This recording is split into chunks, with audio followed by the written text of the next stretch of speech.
Hello and welcome back to the second episode of the Red Tinted Glasses podcast this week. With European action on the horizon, I'm delighted to be joined by Thassos, a Cypriot football fan from This Is Mappa podcast. Thassos, welcome to the show. Thank you for having me. Thank you for having me. No, absolute pleasure for responding and coming on to give us an insight as the Dons head to Cyprus for the second time in European action. We didn't get the result last time out when we travelled to face Apollon Limassol, hoping for better luck this time and certainly hoping for a better showing than when we last played in Europe. Of course, that 6-0 humbling against Athens, but Thursday could prove to be a tricky game against Larnaca or AEK, as you were saying before we went to record this, is what they're probably more known as in Cyprus. Yeah, that's right. Yeah. AEK basically came about from a merger of two Larnaca teams. That's why kind of people in Cyprus anyway refer to them by AEK or AEK rather than Larnaca. Mm-hmm. Yeah, so I'll try and refrain from calling them Larnaca all the time. It's all right. A lot of people are doing it in the let's say British media, especially after the result that they had the other week. Yeah, exactly. A very impressive result against Crystal Palace, of course, which, as you said, probably has caught the attention of the British media. But, their achievements in domestic football not to be sniffed at, because just last week they won the Super Cup, beating Paphos on penalties. I think undefeated in their last 5 games as well. So on a fine run of form, and of course in European football, sit joint top of the UEFA Conference Leagues, scoring 5 goals and having not conceded. So, Thassos, what can Aberdeen expect this Thursday night? Well, a lot of Crystal Palace fans noted, I think they called it Harambol. Basically, AEK sat very deep, and as soon as one of their defensive midfielders or central defenders gets the ball, a lot of their players just bomb forward as quick as they can, and try to overload the wings, try to fill that middle third of the attacking half. Try to get as many players involved in that area as possible, which we saw obviously with the counter-attacking goal they scored against Crystal Palace the other week, and they've done it a few times as well. Even though they've changed coaches so many times, it seems to be an ethos that kind of sticks with the coaches. I guess you can think the director of football finding right coaches, but it's something that they seem to instill in the team every season, irrespective of what coach takes charge of them.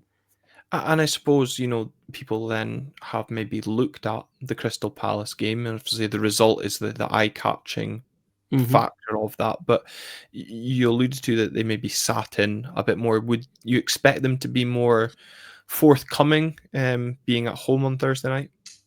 Yeah, I would expect them to be a bit more expressive, especially being buoyed by that result as well. But yeah, their head coach likes to. He's somebody who changes up the tactics depending on who they're facing. It's also dependent on who they've got available.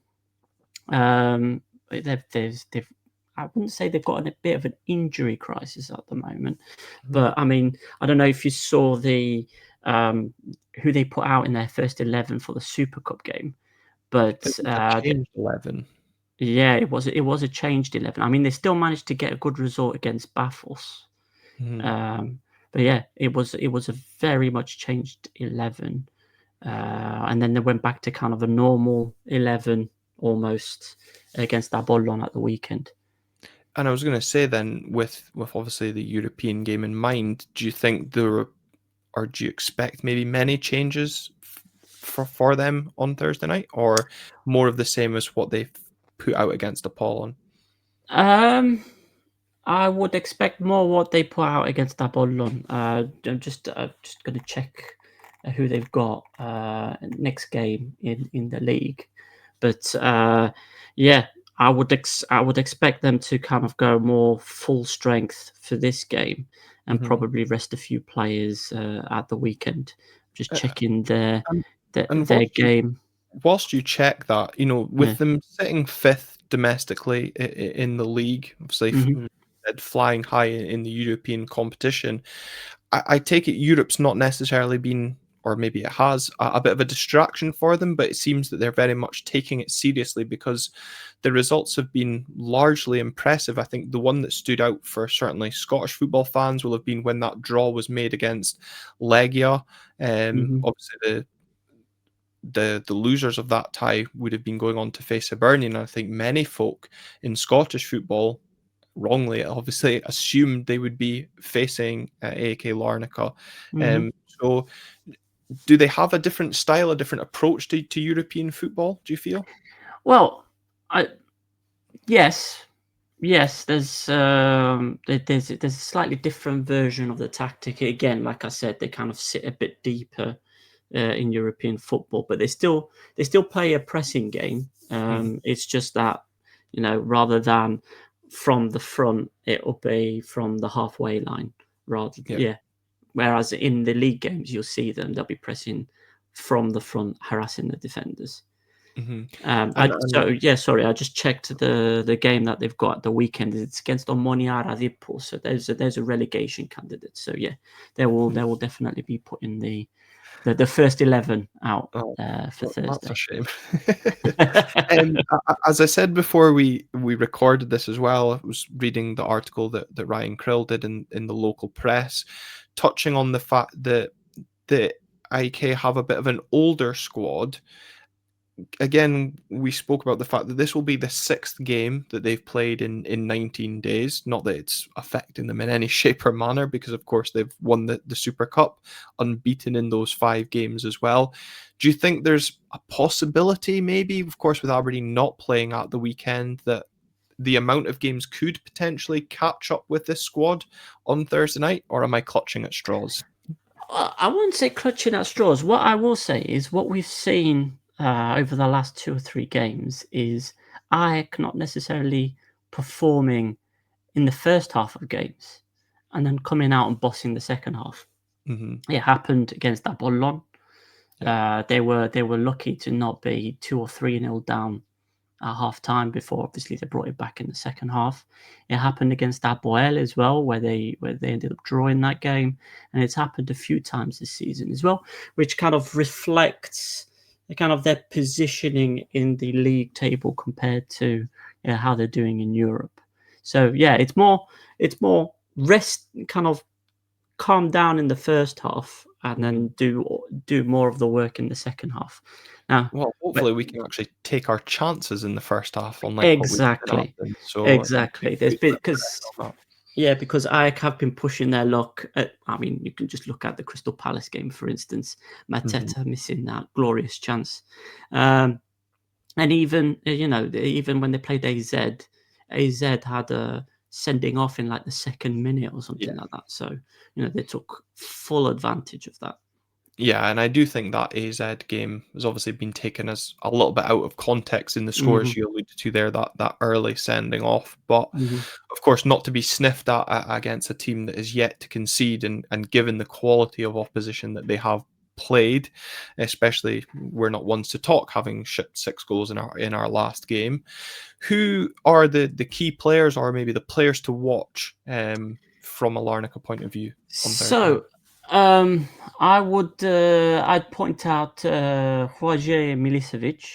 So this is their central defender. Is kind of a bit.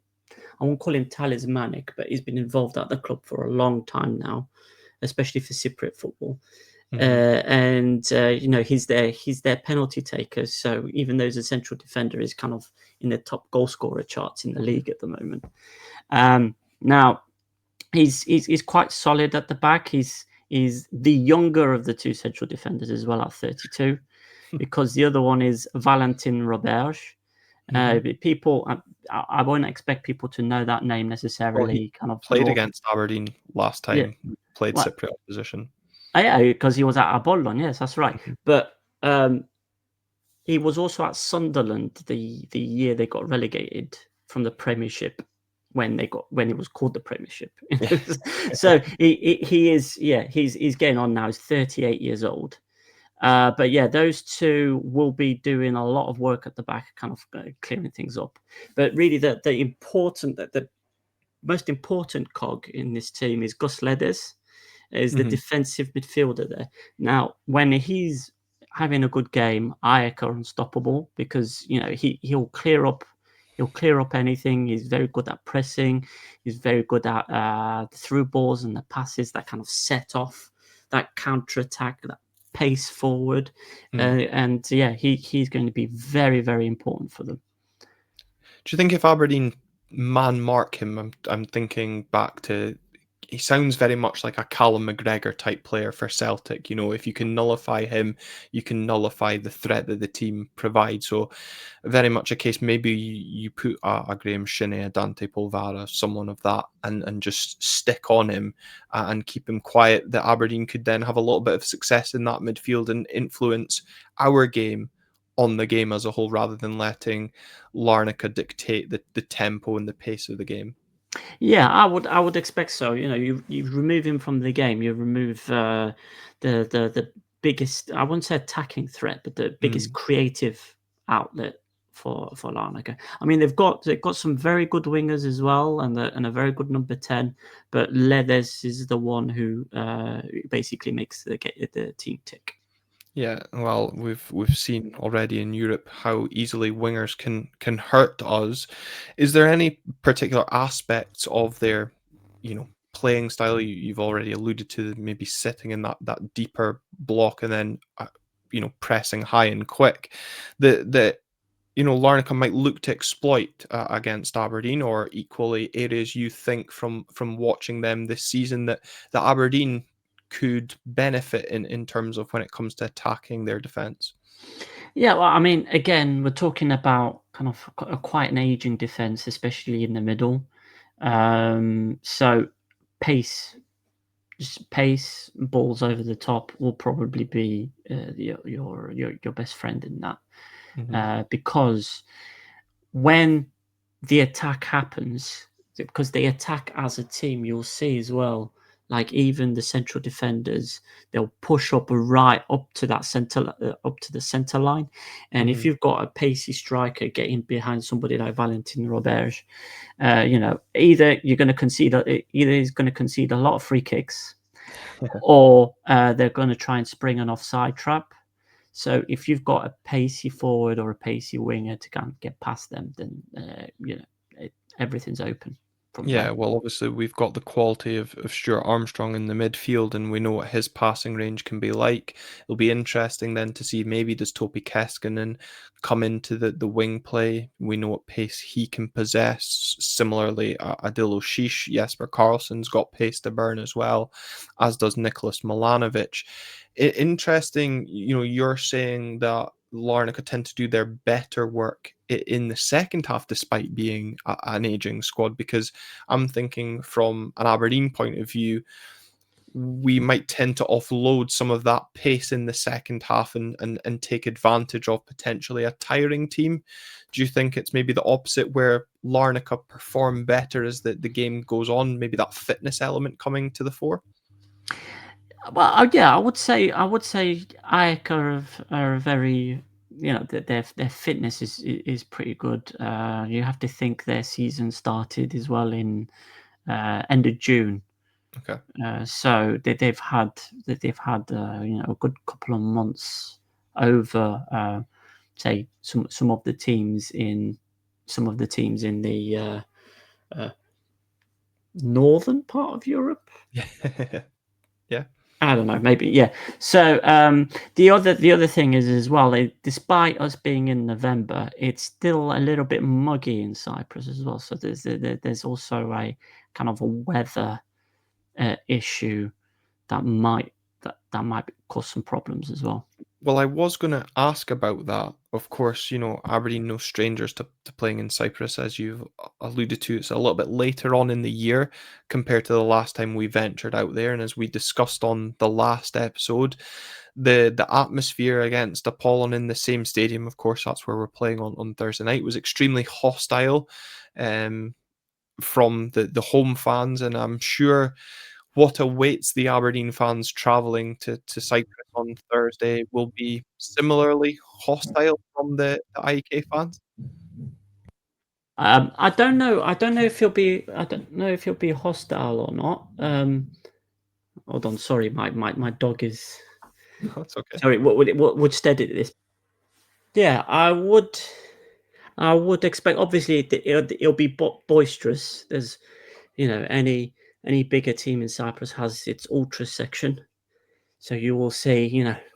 You'll see them all dressed in black, clad and jumping around and screaming and shouting. But yeah, AEK fans are not. I don't. How would I describe it without offending them? Not as passionate as other Cypriot No, no, teams? I wouldn't say no. They are passionate.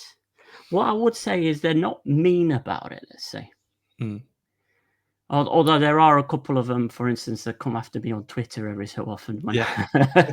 but I mean, it's again, it's light-hearted stuff. Like for instance, we're expecting Scottish fans, descending on the AEK Arena with wearing kilts.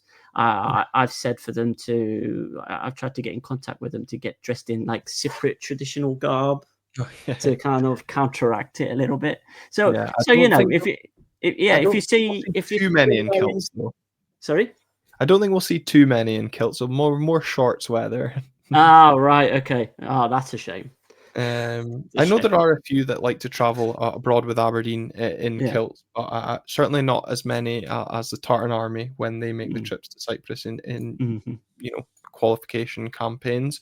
In terms of Cypriot football, though, as a whole, I think it'd be amiss to not have someone with the knowledge of Cypriot football and ask about the success of their teams in Europe.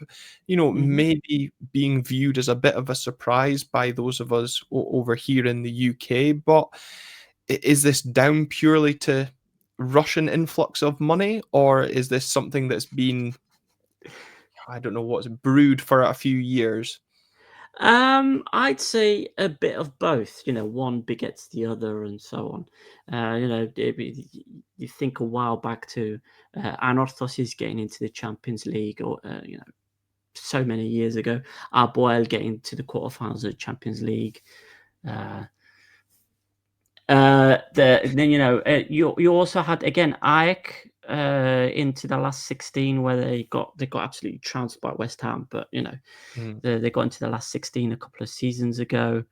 You have Omonia as well. Have been doing reasonably well. They've been getting into the group and the league stages yeah. quite normally. So I wouldn't say it's necessarily due to the Russian investment. However, Mhm. obviously, once the success starts coming in, you've got external investors who would be looking to kind of infiltrate a market, and they see Cyprus, obviously with Cyprus and the let's be nice, lax amount of income tax people Yeah. can pay. Mhm. It's a perfect opportunity for any kind of investor. But Arboel, for instance, they've always been Greek Cypriot owned. There's Mhm. some Brazilian investment coming in. The Almonia are run by a Cypriot born in the US. AEK are a Cypriot owner, but they've got a Spanish director of football, which is why there's so many Spanish players at AEK, is Javier Roca. Yeah. But yeah, Bafos have got their Russian / UK citizen owner. Mhm. Roman Dubov has actually got a UK passport. And Aris are owned by a Belarusian and I believe a Georgian is involved there as well. So there's definitely outside influences that have come into Cypriot football to provide that added impetus, but it's kind of it's one thing raising the other. So Hmm. it's And in terms of the investment and the influences, if we go back to the game on Thursday in particular, you mentioned there, Ike having more of a Spanish influence. I think I noticed that in a couple of the lineups, there was only actually one Cypriot featuring in the games. Is that seen as disappointing amongst Cypriot football fans that there isn't maybe the national talent coming through in the domestic league? I mean, it's been an age-old problem. It's been an age-old problem in Cyprus, and there's been rules that have been brought in to try and stop that. But it's mostly to do with fines, and a club might sometimes prefer to pay the fine. So, for instance, AEK. So, who was You say one Cypriot, Yeah, but I think it was in the game against Paphos, if I remember correctly, when I was right. looking at it. Now, that one Cypriot might actually be Valentin Robej, because he's been in Cyprus so long, he's actually played for the national team a couple of times, which means he now counts as a Cypriot. So AEK don't get fined as much because they've put one Cypriot in their first 11 instead of two.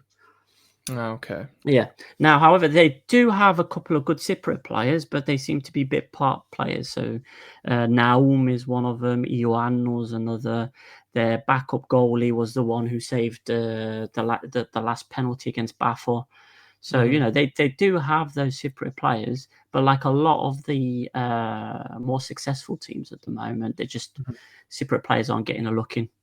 Yeah, and I suppose when you have the investment and chance to nurture talent from elsewhere, we're seeing it ourselves at Mhm. Aberdeen, of course, with investment in youth players from across Europe coming in, and that some of the local talent hasn't quite managed to break through, of course, up until recently with Dylan Lobin at last Wednesday at Kilmarnock. Looking ahead more to the game specifically, I think you touched on the fact that Larnaca were well beaten quarter-finalists when West Ham won the competition. They've started the competition this season well. Domestically, they're going well. Aberdeen have been hit or miss. If you were to put a prediction on the game, how confident would you be of a Larnaca victory? Um, I'm listen. No disrespect to Aberdeen, but I looking at the results that they've had against AZ and Crystal Palace. You'd expect Ike, like before the results that they've had, they would be happy with a draw. Hmm. But I think with a draw, kind of the way their form is at the moment, and the other two results in Europe, they would be disappointed if they didn't get the win, especially because the game's at home. Yeah. Now, it would depend on Aberdeen putting their chances away in the first half. Mm. Putting our Uh, chance away in general would help, to be what? honest. Yeah, yeah. I mean, that's it, isn't it? You put the ball in the net. That's what the game's about. But yeah. I, I'm probably seeing it being a draw. Okay, Just, well, I'll just absolutely bite maybe. your hand off for that. Do you think you mentioned there at home, and I think any team at home is always carries an expectation to win a game. Do you think there's an expectation again? You touched on the start that they've had in Europe, but certainly from the local press and maybe the fan base, given obviously Aberdeen's results in Europe, that this should be 3 points. I think the fans will probably be demanding it at the game. Hmm. You'll see, you like anytime there's a missed chance for them, you're going to hear "oh" like that from them because they'll Yeah. be. It's basically no in Greek. They'd be screaming no. Um, but yeah, so there's always expectation from AEK fans. It's been for the last 2 or 3 years now. They've been demanding the title from their team. Um, and they've got very close a couple of times. The year Aboel won it, it went to the last game of the season, Hmm. and if they beat Aboel, they would have won the title. But because it was a draw, Aboel won it on results between the two teams. Yeah. So they got very, very close that year. So and then last season they demanded the title, they didn't get it. Same again this season. So there are heavy expectations from the fans. Now, from the media, not so much. Okay. And in terms of then the expectations, do you think we speak about it in Scottish football all the time? If we frustrate a team, going away to Rangers or Celtic, the crowd can turn. If Aberdeen frustrate AEK on Thursday and, say the game's 0-0, 60, 70 minutes, do you think the home crowd would be frustrated and maybe getting on the players' backs at any point?